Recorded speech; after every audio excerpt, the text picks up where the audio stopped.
Welcome back to my channel. Today's story isn't just breaking the internet, it's shattering the illusion of the perfect sister-wives family. Inside a courtroom bathed in cold fluorescent light, Kody and Robyn Brown's carefully crafted TV empire begins to crumble. No TLC cameras, no cozy confessionals, just a judge, a stack of documents, and a truth that can't be edited away. For years, Kody played the struggling patriarch. The man weighed down by mortgages, bills, and the burden of love stretched too thin. We watched him sigh in those tense living room scenes, talking about financial ruin like it was a recurring guest star. But now, according to court records, that struggle was an illusion. A judge has reportedly ruled that Kody and Robyn must pay an eye-popping $3 million in back taxes, hidden assets, and property misreporting. Not for medical bills, not for mortgages, but for years of financial smoke and mirrors.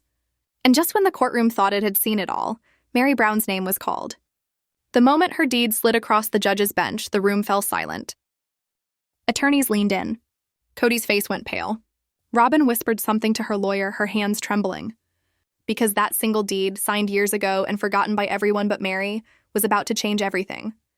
You see, while the world thought Meri had checked out, quietly running her B&B and staying out of the chaos, Flagstaff County records tell another story.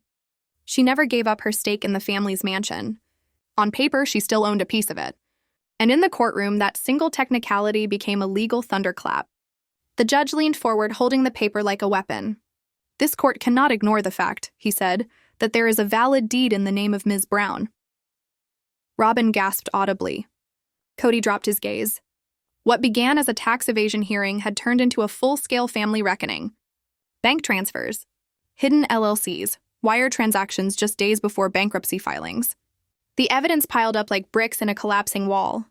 On TV, Kody and Robyn cried about bills. Off-camera, documents revealed hundreds of thousands moving between secret accounts fans had suspected something for years. Reddit threads, leaked records, whispers of unpaid property taxes. But no one knew it would end like this. As the judge read each exhibit aloud, the atmosphere thickened. Kody's jaw tightened. Robyn wiped her tears. When the judge mentioned Meri's foresight, even the courtroom reporters fell silent. "Miss Brown," he said, "your decision to retain this deed has far-reaching consequences for these proceedings." In that instant, Meri wasn't a background character anymore. She was the turning point. The woman everyone dismissed had become the one holding the key to the entire Brown family empire. Outside, the news exploded. $3 million court order rocks sister wives, headlines screamed. Social media lit up with debates. Was Meri a silent strategist? Or just the only one who kept her paperwork straight? Inside, the tension built to breaking point. Kody slammed his fist on the table, a rare loss of composure. Robyn sobbed beside him, her mascara streaking as the judge read out the list of alleged violations. Asset shielding. Misreported income. Failure to disclose. "This isn't about television," the judge said coldly. "This is about truth." For the first time, Kody Brown, the man who always controlled the story, couldn't talk his way out. The $3 million fine wasn't just money, it was judgment, years in the making. The once glamorous Flagstaff mansion now stood in legal limbo. And Meri, through one quiet act of foresight, had dismantled the illusion of unity that once defined the sister-wives family. As the court adjourned, Kody stared blankly at the financial exhibits scattered before him. Reality had finally caught up. What happens next? That depends on one woman and one piece of paper. Because in the ashes of the Brown family empire, Meri Brown now holds the deed, the power, and the final word. The courtroom is silent, the kind of silence that hums in your bones. Then, a single question slices through the air. Are you asking the court to accept a reality television edit as a financial disclosure? Even the stenographer cracks a smile. The illusion of TV perfection is gone. What's left is raw legal reality. And right there, in the middle of it all, stands Meri Brown. She isn't smirking. She isn't performing. She looks uneasy, because deep down, she knows her name is the key. Her single signature, once meaningless, is now the thread holding together a $3 million disaster. For the first time, the courtroom's heat turns toward her.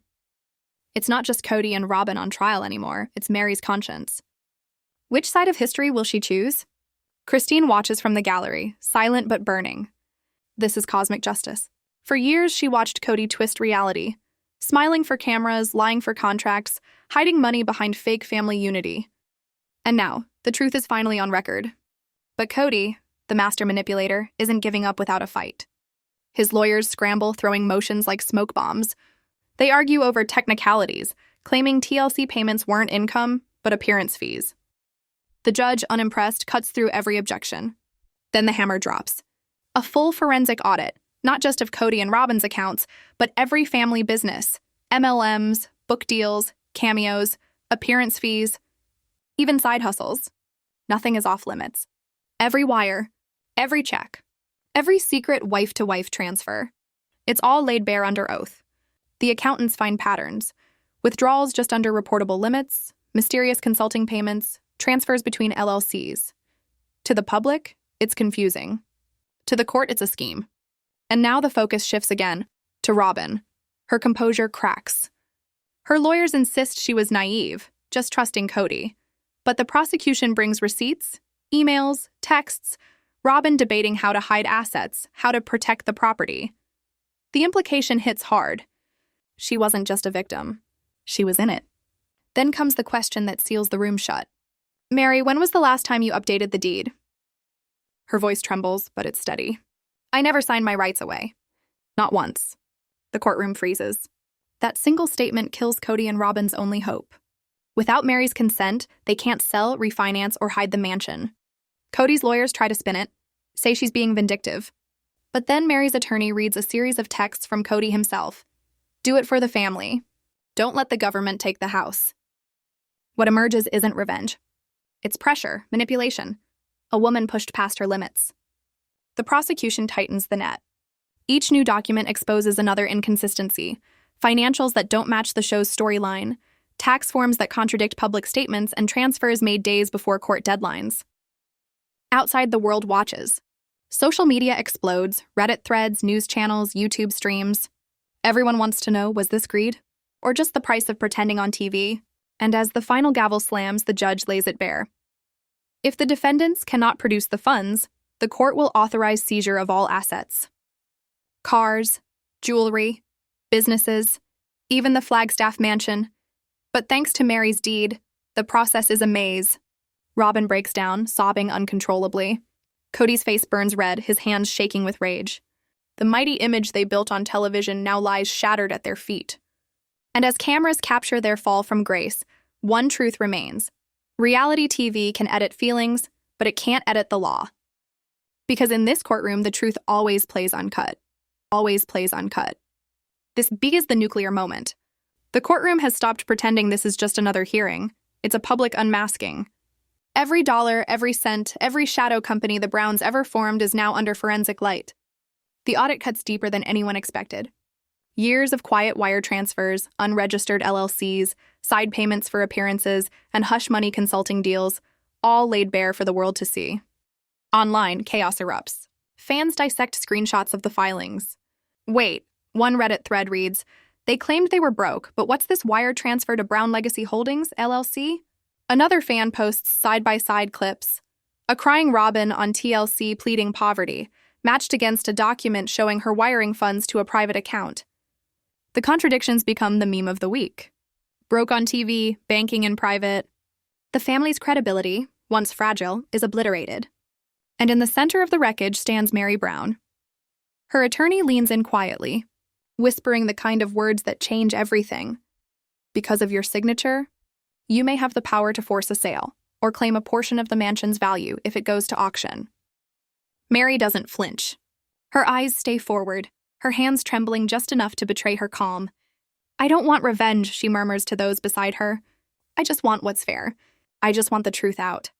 For longtime viewers, for anyone who's seen her pushed out, dismissed, rewritten, this is justice. This is the moment she reclaims her voice. Meanwhile, Kody and Robyn spiral. Behind the scenes, their calls are frantic. Friends, cousins, old business partners. Anyone who can loan them cash or cover their debts. Rumors surface they're selling jewelry, even heirlooms. But $3 million isn't a number you fix with pawnshop money, and time is running out. And as the cracks widen, the other wives stay silent.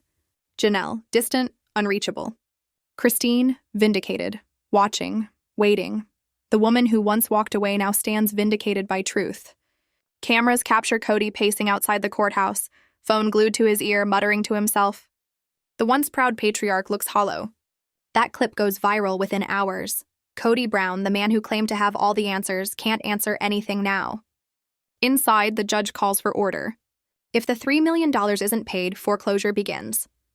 The Flagstaff mansion will go to auction. Every asset on the table. And then silence. Meri steps forward, signs a document reaffirming her claim on the property. The courtroom murmurs. The deed is her shield and her weapon. The gavel slams. And the tension is electric, like static before a storm. Because what Meri does next will decide the entire family's fate. The air feels heavier as she takes the witness stand. The room hushes. Even the reporters lower their pens. Meri's fingers shake as she swears in, but her gaze is steady. For years, she's been the quiet one.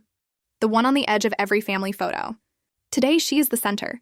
The prosecution starts gently. Questions about the move to Flagstaff, about family unity, about promises that this new home would heal old wounds. Meri answers softly, her words careful, deliberate. But then the tone shifts. The deed, the document. The signature that Kody wanted. Meri inhales deeply. He told me it was just paperwork. To make things easier, he said it was for the good of the family. But I wasn't sure. Something inside me didn't feel right. The judge leans forward. The courtroom holds its breath. Why didn't you sign? The prosecution presses. Her voice cracks. Because after all these years of being the outsider, I wanted something that was mine. I didn't want to give away everything. In that single sentence, she becomes more than a reality TV figure. She becomes every person who's ever fought for a piece of themselves. Kody's lawyer stands. Objection. She's being selfish. The judge slams the gavel. Overruled. She's stating her rights. And the silence that follows is deafening. The prosecution reveals text messages. Kody's pleas in black and white. Please, Meri, don't let us down. Do it for the family. The courtroom gasps. Even the judge pauses, eyes narrowing at the tone of manipulation dripping from the screen. When asked if she was ever threatened, Meri shakes her head. No threats. Just pressure. So much pressure. I just wanted to hold on to something that was mine. The words linger, hanging like smoke. And for the first time, Kody's face cracks, his jaw trembling, his stare fixed on the floor. Robyn sobs openly. The echo of her crying fills the chamber. The prosecution explains what Meri's refusal truly meant. Without her consent, the Flagstaff mansion could never be sold, refinanced, or leveraged. Her choice froze everything. Was that your goal, Mrs. Brown? The judge asks. Meri shakes her head. No, I just didn't want to be erased. Reporters in the gallery wipe away tears. Even the court officers look shaken. Outside, hashtags explode. Justice for Meri. Sister Wives Trial. The truth unedited. And just when the emotion peaks, Kody himself is called to the stand. He rises slowly, wearing that forced grin he's perfected over years of TV confessionals. Your Honor, I think this has all been exaggerated. Reality TV twists things. The judge cuts him off. We're not on television, Mr. Brown. The prosecution fires question after question. Why the transfers? Why the fake LLCs? Why the unreported income? Each answer is a stumble, each excuse thinner than the last. Finally, the judge asks directly, why did you pressure Meri to sign away her stake? Kody hesitates. I thought it would be better for the family. Better for you, the judge corrects. The silence that follows could swallow the room. Outside, the internet explodes. TikToks, breakdowns, rewinds of old episodes where Kody bragged about control. Now those clips are evidence. And as the day ends, one truth rings louder than the gavel. For years, the show told a story about unity. But the real story, written in bank records and broken hearts, is about power. And now that power belongs to Meri Brown? And now that power belongs to Meri Brown? The courtroom fell into a silence so heavy, you could hear the air shift. Every eye turned toward Meri as she walked toward the stand, the woman who for years had smiled through betrayal, swallowed pain, and pretended that everything in the Brown family was picture perfect. But today there was no mask left. Her face told the story of decades, of loyalty abused, of love turned into leverage. The judge adjusted his glasses, waiting. The lawyers froze mid-note. Even Kody's smug composure cracked for the first time. He shifted uneasily, his hand brushing his tie as if he could tighten control over something that was already slipping away. And Robyn, oh Robyn, her eyes darted, her lips trembling, silently praying that Meri would hold back. But she didn't. When Meri spoke, her voice trembled. not from fear, but from release. I kept quiet because I thought silence was strength. I thought loyalty meant obedience, but all it did was make me disappear. The courtroom gasped. You could feel the years of repression unraveling, thread by thread, as Meri laid bare everything they'd all been afraid to face. For years, we believed the sister wives were one, united, harmonious, spiritual. But as Meri spoke, that illusion shattered like glass. The unity had been a script, a fragile performance built on Kody's control and Robyn's manipulation. And now, under oath, Meri exposed the truth behind that carefully staged empire. She talked about the contracts, the hidden money trails, and the promises that were never meant to be kept. Every word was a dagger of truth, slicing through the fantasy TLC had sold to the world. Janelle and Christine sat in the gallery, their eyes wet, their faces a mixture of grief and vindication. And Kody? He didn't blink. Because blinking would mean admitting defeat. His empire, his show, his pride, his power was crumbling in real time. The same hands that built his family brand were now tied behind his back by his own actions. As Meri's testimony echoed through the courtroom, it became clear. This wasn't just a legal reckoning. It was spiritual, emotional, generational. The Brown legacy was dying right there, in front of the world, live on record. By the time she stepped down, the illusion was gone. What remained was truth, raw, painful, undeniable truth. And for the first time, Meri didn't look broken. She looked free. So what happens next?